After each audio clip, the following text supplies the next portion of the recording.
Miami's median condo price hit $586,000. Tampa saw homes double in value, and millions rushed to Florida, chasing sun and prosperity. But as insurance costs exploded to over $6,000 a year and Wall Street poured in, invisible cracks began to spread.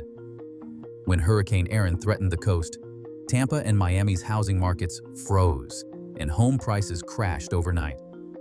Suddenly, the governor himself was scrambling as investors fled and thousands faced financial ruin. Everyone said Florida's boom was unstoppable. So how did its biggest cities become ground zero for America's riskiest real estate collapse? To answer that, we have to go back to when the gold rush began. Retirees arrived in Florida with dreams of warm winters and a lower tax bill.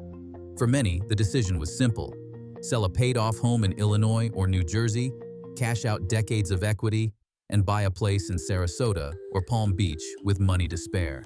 ARP surveys from 2021 and 2022 found that nearly 1 in 5 baby boomers considering a move picked Florida as their top choice, drawn by the absence of state income tax and the promise of year-round sunshine.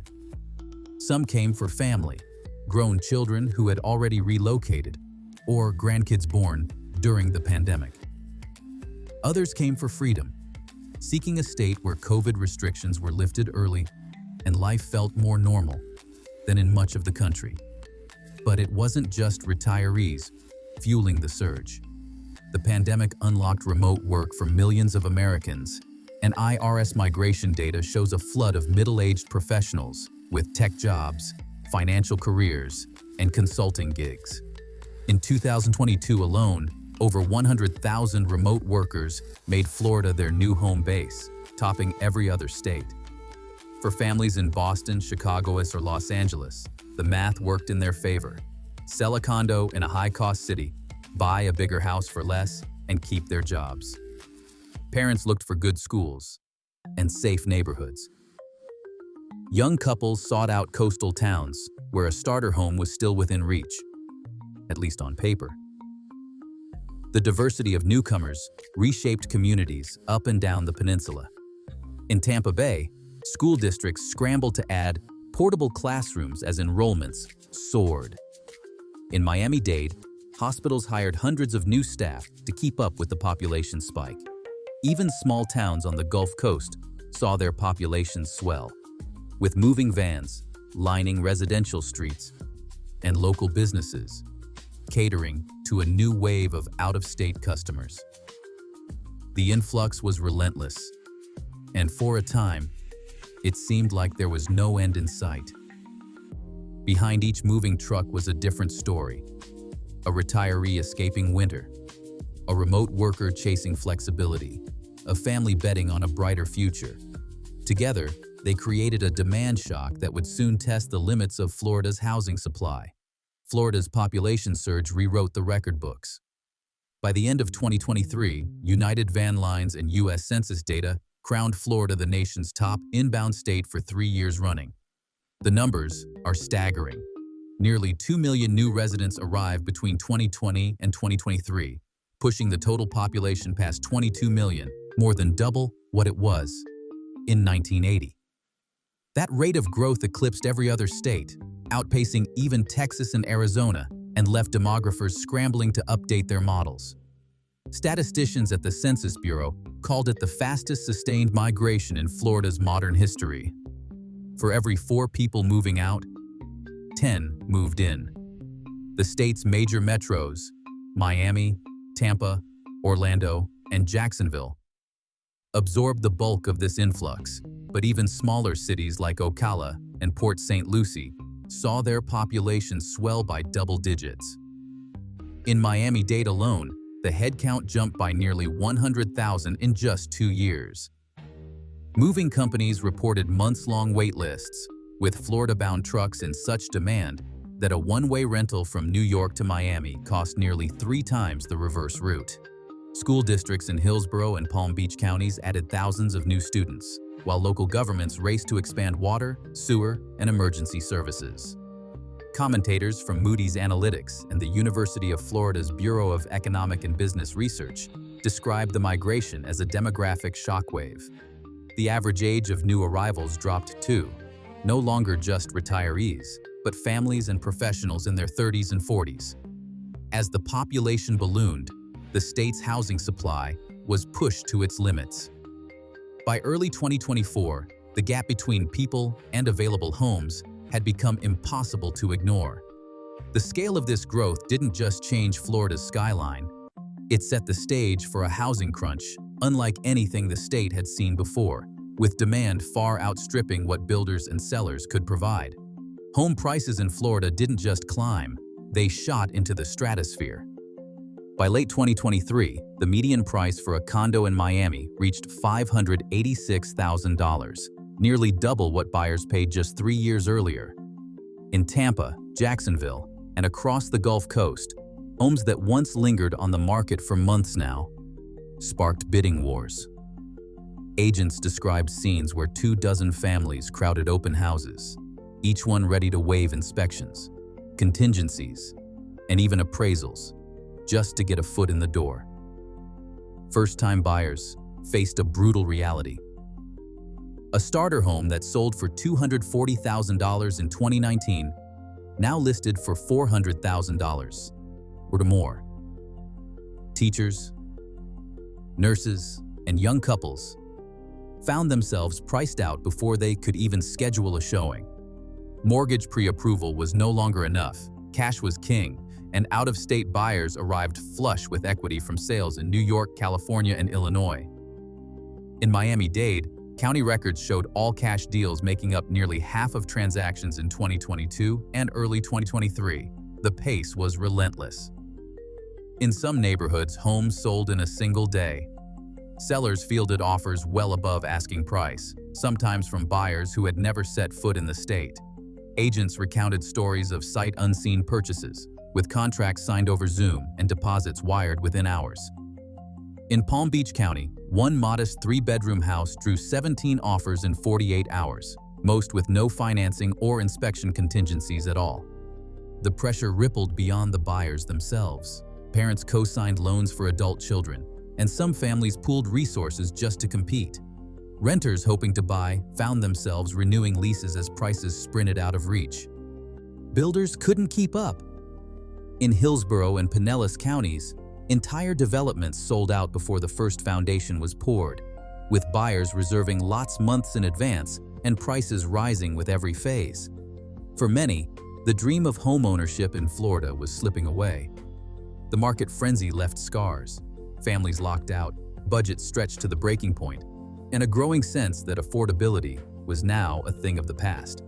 Developers in Florida saw the migration wave as a green light to build, and they didn't wait for construction crews to catch up. By 2022, entire subdivisions were sold out before the first slab was poured. In Lee and Polk counties, buyers signed contracts on homes that existed only as digital renderings, wiring deposits months in advance. By the time ground broke, prices had already jumped, and buyers were told to double their down payments just to keep their place in line. Foreign capital poured in alongside local money. Miami's skyline bristled with cranes as overseas investors snapped up luxury condos off-plan, sight unseen. In Brickell and Sunny Isles, more than half of new units went to buyers with foreign passports or shell companies, many paying cash. For developers, the model was simple. Lock in buyers early, use their deposits to finance construction, and raise prices with every phase. In some cases, entire towers sold out in weeks, long before a single permit was issued. The same pattern played out in Tampa, Orlando, and Sarasota, where pre-sale contracts became the hottest ticket in town. Wall Street firms joined the frenzy, buying up blocks of single-family homes before they hit the public market. National rental giants and private equity funds accounted for as much as 20% of purchases in some metros by late 2023.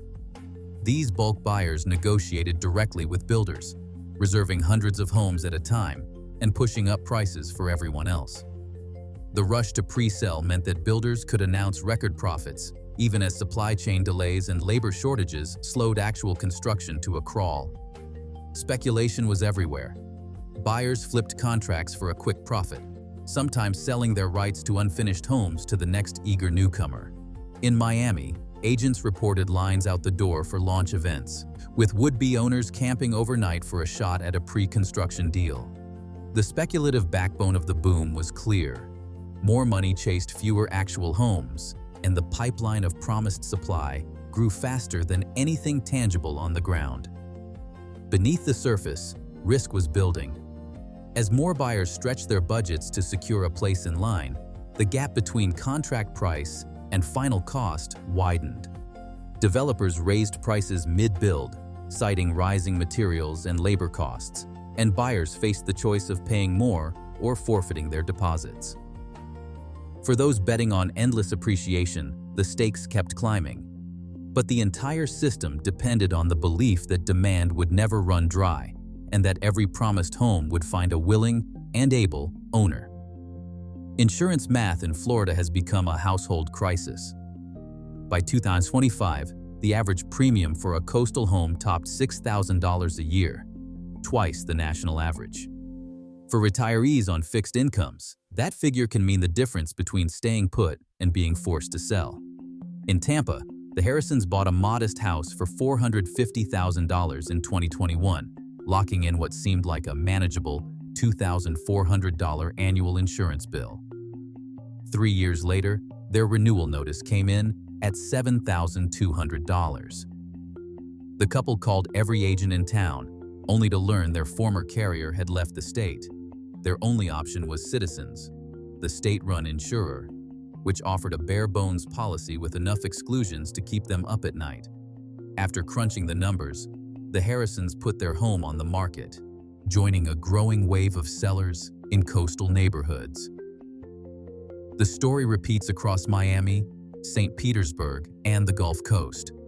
Middle-class families and first-time buyers watch their budgets buckle under the weight of insurance costs that now rival their mortgage payments. Lenders have taken notice. Before approving a loan, banks demand proof of coverage, sometimes months before closing. If a buyer can't lock in an insurance binder, the deal stalls or collapses outright.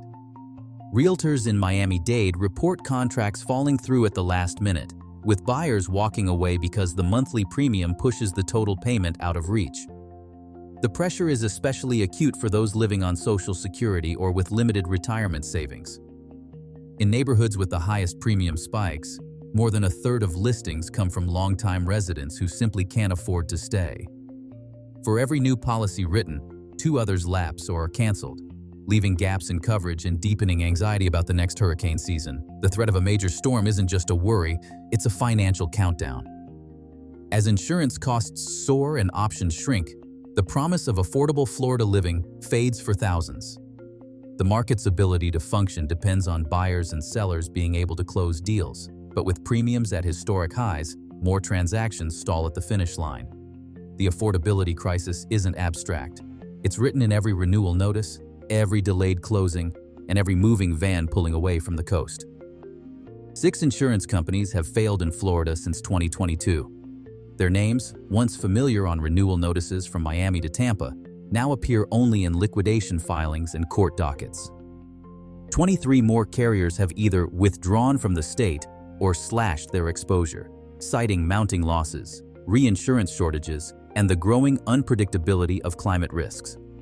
Each departure leaves behind a trail of canceled policies, unpaid claims, and families scrambling for alternatives.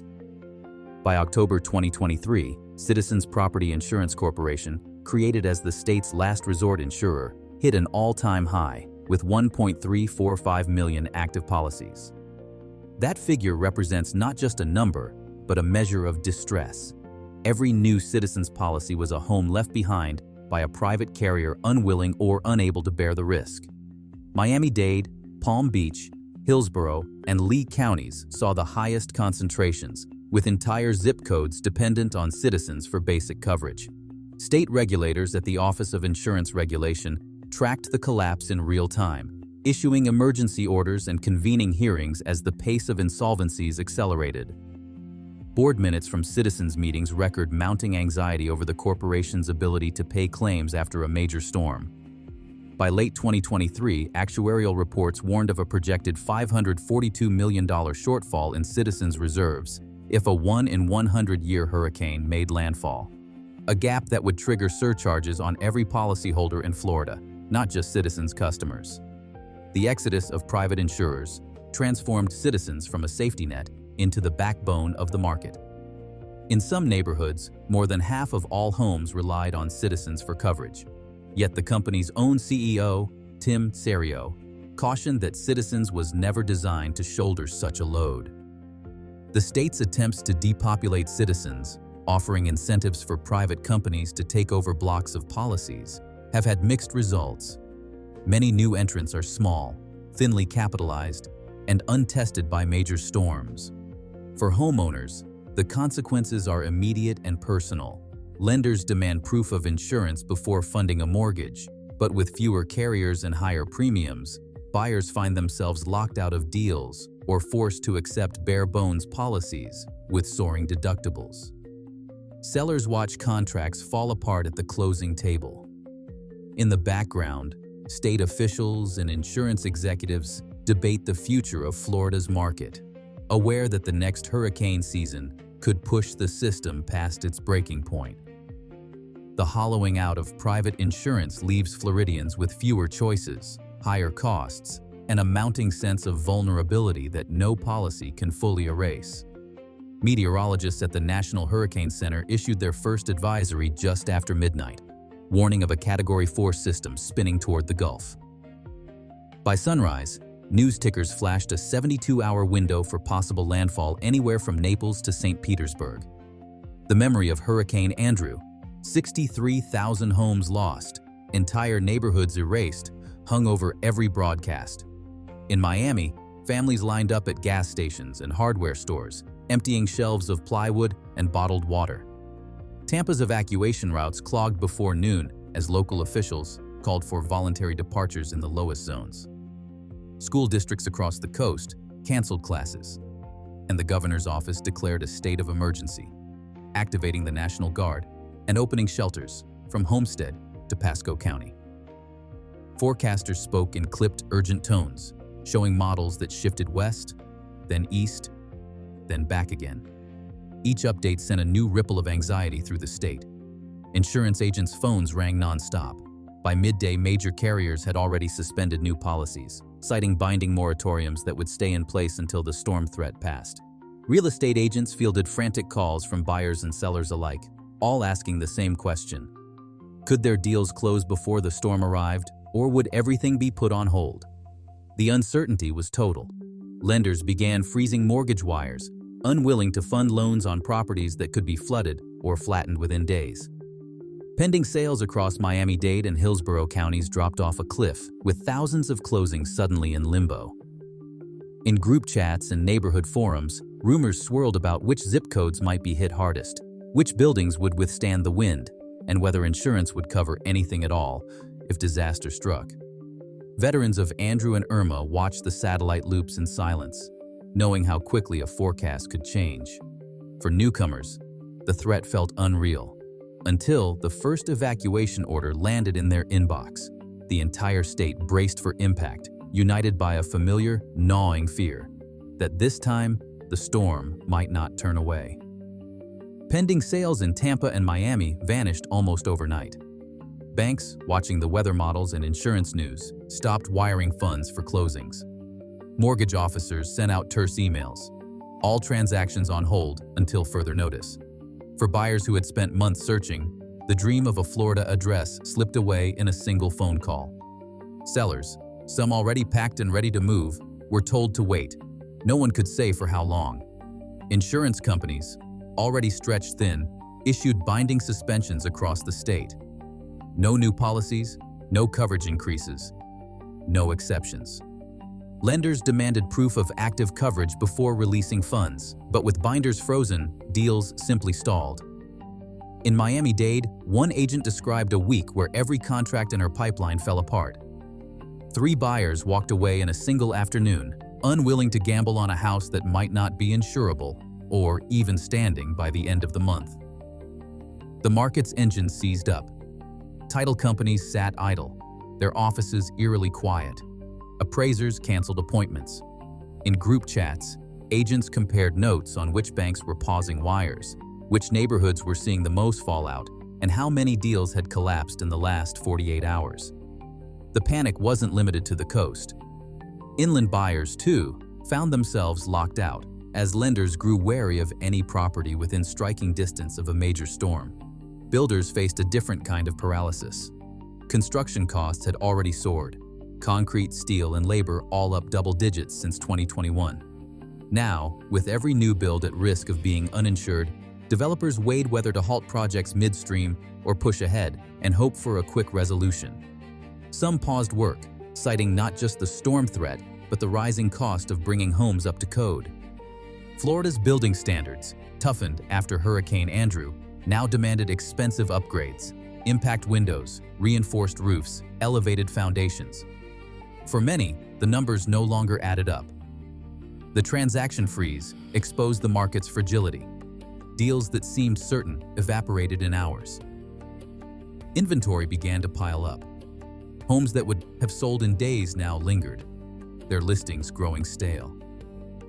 As the storm threat loomed, the real estate market entered a kind of suspended animation, with buyers, sellers, and agents all left waiting for a sign that it was safe to move again. Wall Street's exit from Florida real estate began quietly but gained speed as 2025 wore on. The same hedge funds and private equity giants that once snapped up homes by the dozen started unloading their portfolios, spooked by risks that no spreadsheet could tame. Internal risk memos, later referenced in SEC filings, cited mounting concerns, unpredictable hurricane seasons, an insurance market that no longer guaranteed coverage, and the specter of new regulations after the latest round of political scrutiny. For the first time since the pandemic boom, the math for large-scale investors no longer worked. Inventory soared as these bulk sellers listed entire tranches of homes, often in the same neighborhoods where they'd once driven up prices. By mid-2025, statewide listings hit 180,000, double the count from just 2 years earlier. Tampa's market felt the shock acutely. Active listings there jumped 29% year over year, according to the latest MLS data. In Miami, brokers described a flood of investor-owned properties hitting the market, many vacant or tenant-occupied, with price tags that had to be slashed just to attract showings. The impact rippled through the system. Days on market ballooned. What used to sell in a week now lingered for 95 days or more. Sellers, facing a wall of competition, dropped prices in increments, hoping to catch the attention of a shrinking pool of buyers. Some institutional owners tried to offload entire portfolios to smaller landlords or local investors, but even these buyers hesitated, wary of the insurance headaches and mounting maintenance costs tied to older homes. The inventory glut became self-reinforcing. More listings meant more choices for buyers, but it also signaled to the market that prices had further to fall. Fund managers, once bullish on Florida's endless growth story, shifted their focus to less volatile markets. Conference calls with analysts turned cautious, with executives citing the unpredictability of climate risk and the challenge of insuring properties at any price. In quarterly earnings reports, firms acknowledged write-downs on Florida assets and warned of continued divestment. The retreat of Wall Street didn't just add to the supply, it changed the character of the market, stripping away the speculative fuel that had powered the boom. As homes piled up unsold, the pressure on prices intensified, setting the stage for a reckoning that would soon reach the governor's desk. Governor DeSantis stood at the center of a storm as headlines questioned not only Florida's economic future, but the choices made in Tallahassee. The housing market's collapse and soaring insurance bills sent shockwaves from Miami to Tampa. Homeowners, some facing $7,000 premiums and policy cancellations, demanded answers. Campaign finance records revealed a steady flow of donations to the governor from developers, insurance PACs, and real estate lobbyists over the past 7 years. Legislative records showed a pattern. Fast-tracked permits, relaxed building code enforcement, and support for raising caps on citizens' property insurance, even as private carriers withdrew and premiums doubled. Policy analysts and watchdogs pressed for transparency. Investigative reports traced a surge in developer contributions to key lawmakers, coinciding with loosened oversight in coastal counties during the construction boom. Meanwhile, insurance industry warnings landed directly on the governor's desk.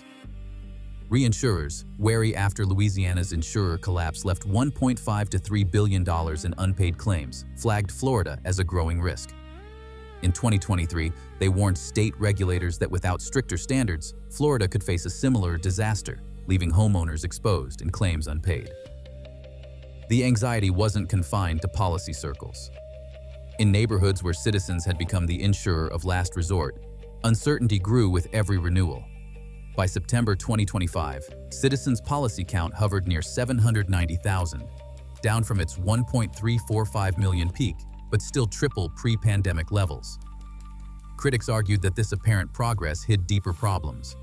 Many takeout insurers lacked the capital to withstand a major hurricane.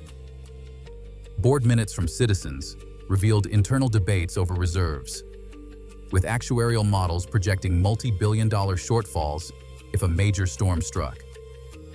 In that case, surcharges would hit not just Citizens' customers, but every property owner in Florida. Buyers, once outbid at every turn, now had leverage. Listings climbed to 180,000 statewide by mid-2025. Sellers slashed prices, but lower costs meant little for those facing unaffordable insurance or the threat of cancellations. Lenders demanded proof of coverage before closing any deal. Transactions fell apart, not for lack of buyers, but because no insurer would write a policy at any price. Even with falling prices, homeownership remained out of reach for many. National attention turned to Florida as the insurance crisis spilled into neighboring states. Louisiana's unpaid claims became a warning in legislative hearings and reinsurance talks. Analysts cautioned that Florida, with its larger population and higher exposure, risked an even greater collapse if reforms failed. Political leaders faced mounting pressure, accused of prioritizing donors over homeowners and ignoring repeated warnings. The question lingered: could Florida's leaders restore stability, or would the state repeat Louisiana's mistakes on a larger scale? By 2025, Florida's population had surged past 22 million, and Miami's median condo price reached $586,000. Yet, this explosive growth exposed deep vulnerabilities.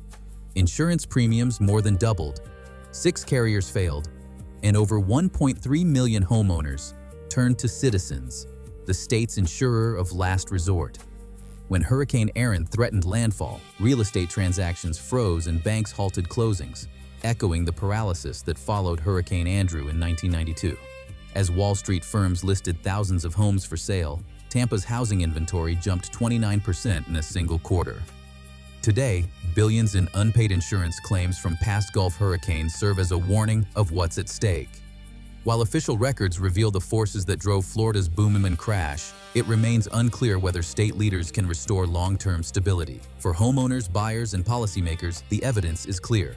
Florida's housing market now stands at a crossroads, shaped as much by climate risk and insurance realities as by migration and investment.